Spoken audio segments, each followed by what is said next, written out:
यमराज ने बताया, मनुष्य को मौत नहीं मारती, ये सब अवगुण मारते हैं।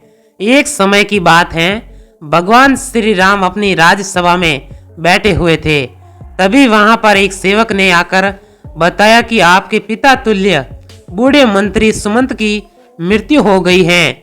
उनकी स्त्री सती होने के लिए आपकी आज्ञा चाहती हैं। इस प्रकार श्री राम यह बात सुनकर तुरंत सुमंत के घर पहुंचे और वहां पर जाकर उन्होंने सुमंत की जन्म कुंडली मंगवा कर देखी तो पता चला कि सुमंत की आयु तो 9,999 वर्ष और 11 महीने की थी, जिसमें से सारी आयु तो बीत चुकी थी, केवल 9 दिन शेष बचे हुए थे।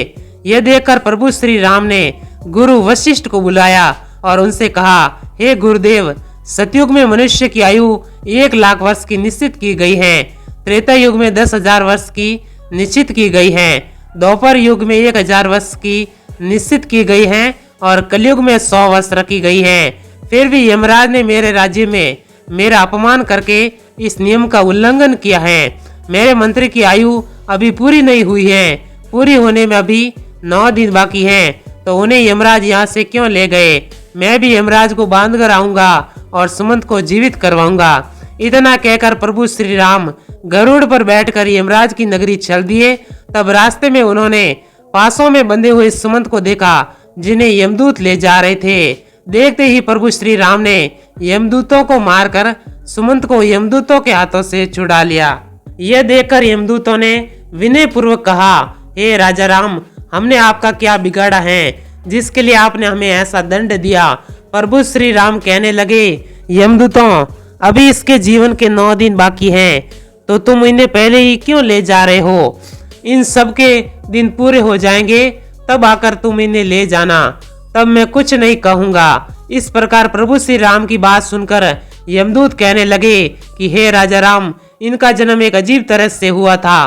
पहले दिन इनकी माँ की कोख से दोनों हाथ और मुख बाहर आए थे और धीरे धीरे उनके पूरे शरीर को बाहर आने में पूरे 9 दिन लग गए थे। शुभ मंत्रों से पंडित ने इनकी रक्षा की थी, इसलिए इनका नाम सुमंत पड़ा। प्रभु, आप जो इनके 9 दिन बाकी बता रहे हैं वो संदिग्ध हैं, इसलिए हमारा कोई दोष नहीं है। आप इन्हें व्यर्थ ही हमसे छीन रहे हो और हमको व्यर्थ में मारा। इस तरह यमदूतों की बात सुनकर प्रभु श्री राम ने कहा, हे यमदूतों, जिस दिन माता के गर्भ से इनका अच्छी तरह जन्म हुआ है वही जन्म का दिन माना जाएगा। जिस दिन इनका जन्म का उत्सव मनाया गया है वास्तव में वही जन्मदिन होता है। अभी इसके 9 दिन बाकी हैं, तुम लोग जाओ और 10वें दिन आकर इन्हें ले जाना, तब मैं तुम्हें लोगों को नहीं रोकूंगा। इस तरह यमदूतों को फटकार कर प्रभु श्री राम ने भगा दिया। इधर श्री राम अयोध्या में लौट कर आए तो सुमंत जीवित हो चुका था। उनके परिवार वाले उन्हें जीवित देखकर बड़े ही प्रसन्न थे। सुमंत ने अपने जीवन के आखिरी 9 दिन जानकर खूब दान पुण्य करना आरंभ कर दिया। इधर वे यमदूत दुखी होकर यमराज के पास लौट गए और कहने लगे, हे यमराज, रास्ते में राम ने हमें मारकर सुमंत को छुड़ा लिया। 9 दिन बाकी रह गए थे, वह 9 दिन पूरे होने पर ही राम उन्हें आने देंगे। इस प्रकार यमदूतों के मुख से उनकी पराजय की बात सुनकर यमराज क्रोध से लाल पीले हो गए और उन्होंने राम पर आक्रमण करने के लिए इंद्रदेव, अग्निदेव, वायुदेव और जिस जिस देवता से भी सहायता मांगी तो सबने एक ही बात कही, हे यमराज, क्या तुम पागल तो नहीं हो गए हो जो विष्णु भगवान के साथ युद्ध करना चाहते हो? शुभ साप यहाँ से अपनी यमपुरी लौट जाओ। श्री राम का तुम क्या कर लोगे? जब सबने यमराज की सहायता करने के लिए मना कर दिया तो यमराज अपनी ही सेना लेकर श्री राम के साथ युद्ध करने के लिए अयोध्या को चल पड़े। वहां पर पहुंचकर चारों ओर से अयोध्या नगरी को घेर लिया। यमराज के द्वारा अयोध्या नगरी को घेरा हुआ देखकर प्रभु श्री राम ने लव को यमराज से युद्ध करने के लिए भेजा। राम के छोटे पुत्र लव और यमराज के बीच भयंकर युद्ध होने लगा। लव के बाणों से यमराज के सभी योद्धा क्षण मात्र में ही धराशायी हो गए। उन सबकी यह हालत देखकर यमराज और भी ज्यादा क्रोधित हो उठे।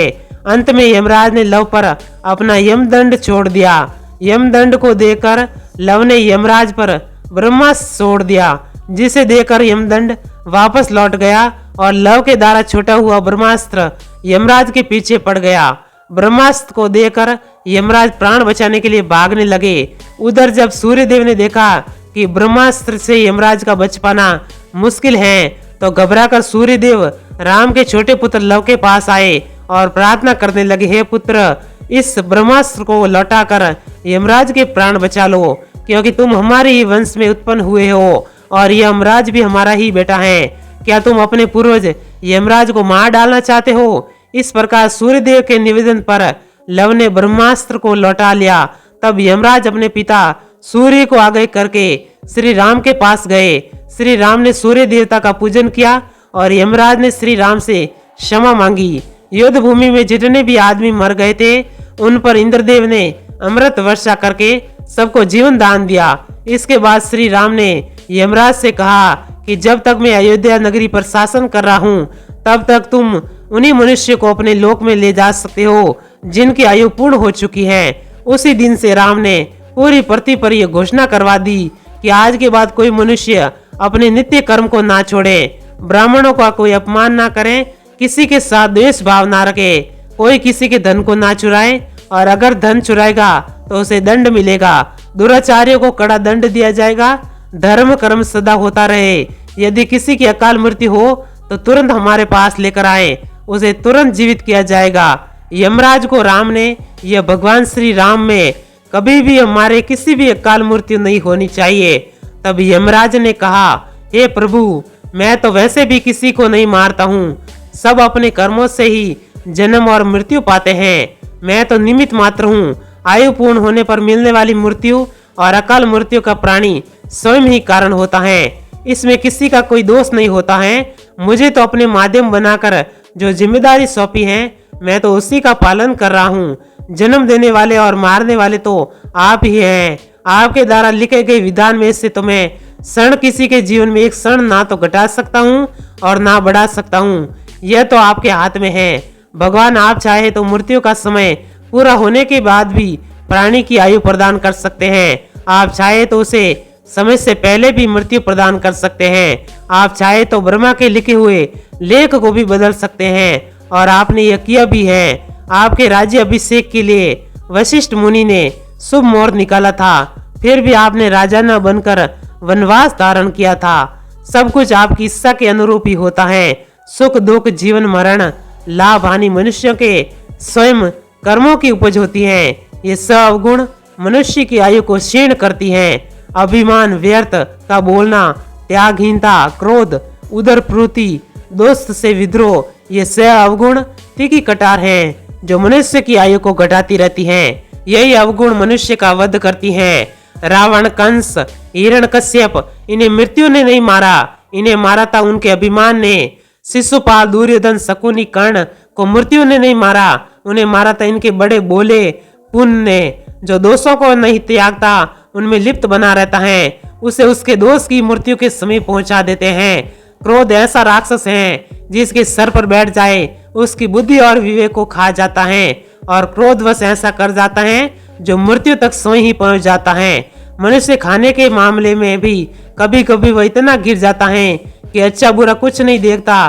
खाने योग्य वस्तु है उसे भी और ना खाने योग्य वस्तु है उसको भी खा जाता है। तरह तरह के जहरीले पदार्थों का सेवन करने से अपनी आयु को क्षीण कर डालता है। इसमें मृत्यु का क्या दोष है?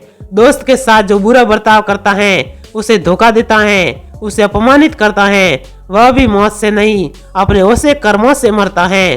प्रभु श्री राम को प्रणाम करके यमराज अपनी यमपुरी लौट गए। वीडियो अगर पसंद आया हो तो वीडियो को लाइक और हमारे चैनल को सब्सक्राइब करें और अपने दोस्तों के साथ जरूर शेयर करें। धन्यवाद। जय श्री राम।